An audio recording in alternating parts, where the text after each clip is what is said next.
नमस्कार, मैं रविश कुमार। साथियों, यह मेरा ऑफिशियल चैनल है जिसका नाम है मशाल सार, जिस पर मैं आप लोगों को पेंशन से जुड़ी हर वो खबर देता हूं जो आप लोगों के लिए बहुत महत्वपूर्ण है। और अगर अभी तक आपने इस चैनल को सब्सक्राइब नहीं किया है तो इस चैनल को जल्दी सब्सक्राइब कर लें और इस वीडियो को लाइक करना न भूलें। तो चलिए वीडियो शुरू करते हैं। आज का दिन एक और ऐतिहासिक कहानी लेकर आया है, उस वर्ग की जिसने अपना पूरा जीवन देश की प्रगति में खपा दिया और अब अपने मेहनत के असली प्रतिफल यानी सम्मानजनक पेंशन के लिए संघर्ष कर रहा है। पूर्वी किदई नगर स्थित कर्मचारी भविष्य निधि संगठन ईपीएफओ के मुख्यालय के बाहर हजारों ईपीएस 95 पेंशन भोगी एकजुट हुए। यह कोई साधारण प्रदर्शन नहीं था, यह एक जन क्रांति की झलक थी। हर चेहरा कुछ कहता दिख रहा था। वर्षों की मेहनत, जीवन भर की कमाई और बुजुर्ग अवस्था की उम्मीदें, यही उनके संघर्ष की पहचान थी। राष्ट्रीय आंदोलन समिति के बैनर तले पेंशन भोगियों ने साफ कहा, न्यूनतम मासिक पेंशन 7,500 रूपए होनी चाहिए। यह मांग केवल पैसों की नहीं, यह सम्मान की मांग थी। महंगाई की चढ़ती रफ्तार में बुजुर्गों को केवल जीवन यापन का साधन नहीं, गरिमापूर्ण जीवन चाहिए। दिल्ली का यह आंदोलन देशव्यापी स्वरूप ले चुका था। पंजाब, हरियाणा, उत्तर प्रदेश, उत्तराखंड, राजस्थान, बिहार, महाराष्ट्र, कर्नाटक, पश्चिम बंगाल, केरल, मध्य प्रदेश, तेलंगाना और कई अन्य राज्यों से हजारों पेंशन भोगी दिल्ली पहुंचे थे। हर हाथ में बैनर और हर नारे में वही बात, न्यूनतम पेंशन 7,500, पूर्ण डीए बहाली और मुफ्त चिकित्सा सुविधा। उस समय ईपीएफओ का केंद्रीय न्यासी बोर्ड अपनी बैठक में था, लेकिन हजारों पेंशन भोगियों की आवाज बैठक की दीवारों से टकरा रही थी। राष्ट्रीय समिति के अध्यक्ष अशोक राउत मंच पर पहुंचे और उन्होंने जनता से कहा,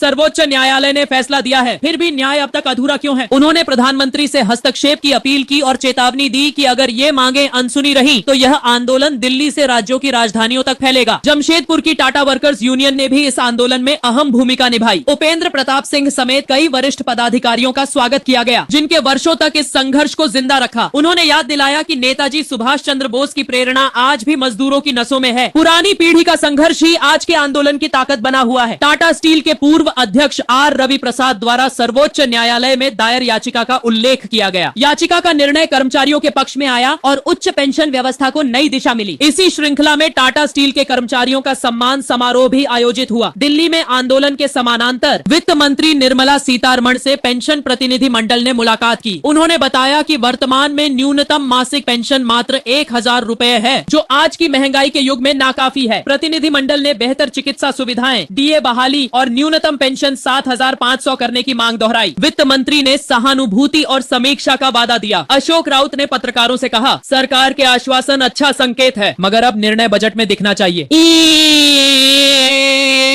उन्होंने कुछ संगठनों द्वारा प्रस्तावित 5,000 रूपए की पेंशन को अपर्याप्त बताया और स्पष्ट कहा कि न्यूनतम 7,500 ही गरिमा की सीमा है। महाराष्ट्र के नासिक शहर में भी जन आक्रोश था। सतपुर इलाके में ईपीएफओ कार्यालय के बाहर प्रदर्शन का नेतृत्व राजू देसले ने किया। उनका कहना था कि जिन लोगों ने जीवन भर अंशदान दिया, उन्हें अब न्यूनतम 7,500 रूपए की पेंशन मिलनी ही चाहिए। यह राशि उनके योगदान का वास्तविक सम्मान है। ईपीएस 95 स्कीम के तहत यह संघर्ष कई वर्षों से चल रहा था। पिछले कुछ महीनों में घोषणा हुई कि न्यूनतम पेंशन 5,000 रूपए की जाएगी, जिसमें महंगाई भत्ता और स्वास्थ्य सुविधाएं शामिल होंगी। यह निर्णय 70,80,000 लाभार्थियों के लिए राहत की खबर बना। राष्ट्रीय संघर्ष समिति के महासचिव BS रावत ने महंगाई भत्ते के महत्व पर विस्तार से बताया। वहीं राष्ट्रीय अध्यक्ष अशोक रावत की अध्यक्षता में वित्त मंत्री से फिर एक बैठक हुई, जिसमें मुफ्त स्वास्थ्य सेवाओं और उच्च पेंशन प्रणाली की मांग दोहराई गई। स्वास्थ्य मंत्री मनसुख मांडविया का रुख सकारात्मक रहा। उन्होंने पेंशन आवेदनों में हो रही त्रुटियों के सुधार का आश्वासन दिया और कहा कि वरिष्ठ नागरिकों को किसी प्रकार की परेशानी नहीं होनी चाहिए। इसके बावजूद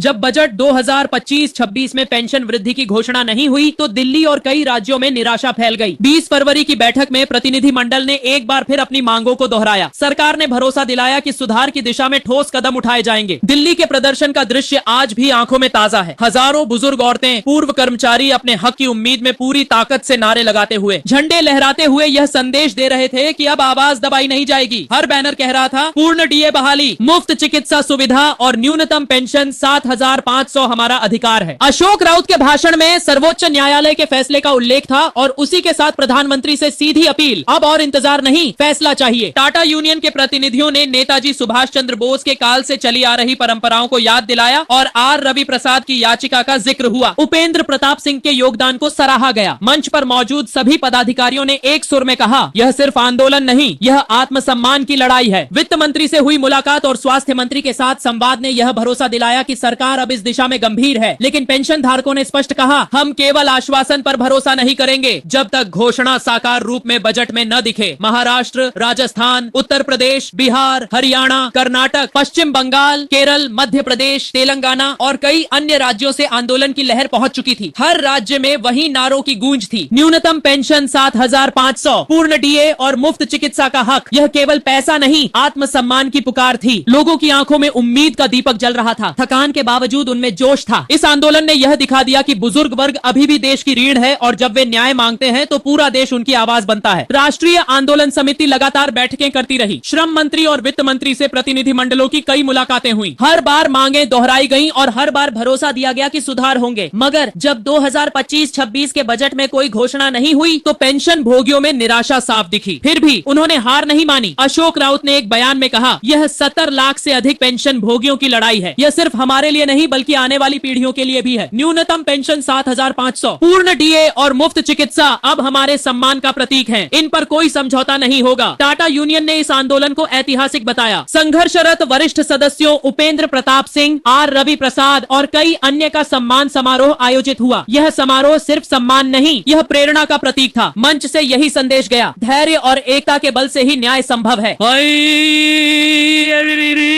यूनियन ने यह भी याद दिलाया कि नेताजी सुभाष चंद्र बोस की यात्राएं और स्वतंत्रता आंदोलन के संघर्ष इस बात के साक्षी हैं कि हक और सम्मान कभी दान में नहीं मिलते, इनके लिए आवाज उठानी पड़ती है। अब जबकि सरकार की ओर से घोषणा हुई कि न्यूनतम पेंशन 5,000 रुपए होगी और साथ में चिकित्सा सुविधाएं और महंगाई भत्ता जोड़ा जाएगा, तो कई पेंशन भोगियों के चेहरों पर राहत दिखाई दी। यह फैसला 70,80,000 लाभार्थियों के लिए एक नई उम्मीद बना। BS रावत ने महंगाई भत्ते की अनिवार्यता पर बल दिया और कहा कि यह सिर्फ राहत नहीं, आर्थिक सुरक्षा का स्तंभ है। यह पेंशन भोगियों को आत्मनिर्भर बनाता है और उनके जीवन स्तर में स्थिरता लाता है। इस पूरे आंदोलन ने यह सिखाया कि केवल आवाज उठाना काफी नहीं, जब जनता संगठित होती है तब नीति बदलती है। प्रतिनिधि मंडलों की निरंतर सक्रियता, राज्यों में हो रहे धरने और सैकड़ों सभाओं ने यह दिखा दिया कि जनता की ताकत से बड़ी कोई ताकत नहीं। दिल्ली की सभा में जब पेंशन भोगियों की भीड़ उमड़ी थी, उस दौरान चैनल पर सब्सक्रिप्शन की संख्या में भी उल्लेखनीय वृद्धि हुई। जनता का जुड़ाव यह साबित करता है कि आंदोलन केवल सड़कों पर नहीं, बिल्कुल डिजिटल स्पेस में भी अपना असर छोड़ रहा है। युवा वर्ग भी बुजुर्गों की इस आवाज के साथ खड़ा दिखा है। महाराष्ट्र के नासिक में राजू देसले की अगुवाई में हुए प्रदर्शन ने साफ दिखाया कि यह आंदोलन केवल राजधानी तक सीमित नहीं है, छोटे शहरों तक यह भावना पहुंच चुकी है। प्रदर्शनकारियों ने कहा, सिर्फ कागजों पर फैसले नहीं, जमीन पर असर चाहिए। पेंशन योजना एक आर्थिक दस्तावेज नहीं, यह सामाजिक उत्तरदायित्व है। प्रधानमंत्री और श्रम मंत्रालय को सौंपे गए ज्ञापन में प्रतिनिधियों ने आग्रह किया कि 2014 के बाद टाटा स्टील समेत अन्य उद्योगों के पेंशन भोगियों को भी उच्च पेंशन का लाभ दिया जाए। यह संगठित प्रयासों का परिणाम था कि सरकार ने सुधार लागू करने पर विचार शुरू किया। ग्रामीण इलाकों में भी आंदोलन की लहर पहुंच चुकी थी। सीमित संसाधनों के बावजूद बुजुर्ग पेंशन भोगियों ने पूरे जोश से भाग लिया। हर क्षेत्र से यह संदेश गया कि न्याय और सम्मान के लिए संघर्ष कभी बंद नहीं होगा। EPS 95 के अंतर्गत यह संघर्ष देश को यह एहसास कराया कि पेंशन सिर्फ आर्थिक सहारा नहीं बल्कि जीवन भर की मेहनत का सम्मान है। जब न्यूनतम पेंशन 7,500, पूर्ण डीए बहाली और मुफ्त चिकित्सा सेवाओं की घोषणा होगी, तभी यह आंदोलन अपने उद्देश्य को पूरा करेगा। अशोक राउत और BS रावत के नेतृत्व में चले इस संघर्ष ने यह दिखाया कि अगर जनता एकजुट हो जाए तो किसी भी नीतिगत दीवार को गिराया जा सकता है। उन्होंने कहा, हम केवल अपने लिए नहीं, पूरी पीढ़ी के भविष्य के लिए लड़ रहे हैं। इस आंदोलन को भारत के हर कोने में समर्थन मिला। हर सभा, हर प्रदर्शन और हर भाषण में एक ही बात, सम्मानजनक पेंशन, स्वास्थ्य सुविधा और जीवन का अधिकार कोई दान नहीं बल्कि हक है। EPFO के भीतर चल रही चर्चाओं और समितियों के बीच यह स्पष्ट दिखा कि सरकार अब इस विषय को गंभीरता से ले रही है। सुधारों पर काम शुरू हो चुका है और आवेदन प्रक्रिया को और सुगम बनाने की दिशा में कदम उठाए गए हैं। अंतिम तौर पर कहा जा सकता है कि EPS 95 का यह आंदोलन केवल एक पॉलिसी की मांग नहीं बल्कि उस मेहनतकश वर्ग की गरिमा की जंग है जिसने देश को अपनी जवानी दी। उनके संघर्ष ने यह संदेश दिया, न्याय धैर्य से मिल सकता है लेकिन रुक नहीं सकता। यह आंदोलन उस जिद का प्रतीक है जो कहती है कि सम्मान से जीने का हक हर श्रमिक को है। देश भर के बुजुर्ग पेंशन भोगियों ने यह साबित किया कि दृढ़ संकल्पित मनुष्य किसी भी सत्ता को झुका सकता है। जब आवाजें एक सुर में उठती हैं, तो परिवर्तन अनिवार्य हो जाता है। ईमानदार प्रयास, एकता और निरंतरता ने इस आंदोलन को इतिहास की महत्वपूर्ण गाथा बना दिया। यह कहानी सिर्फ दिल्ली,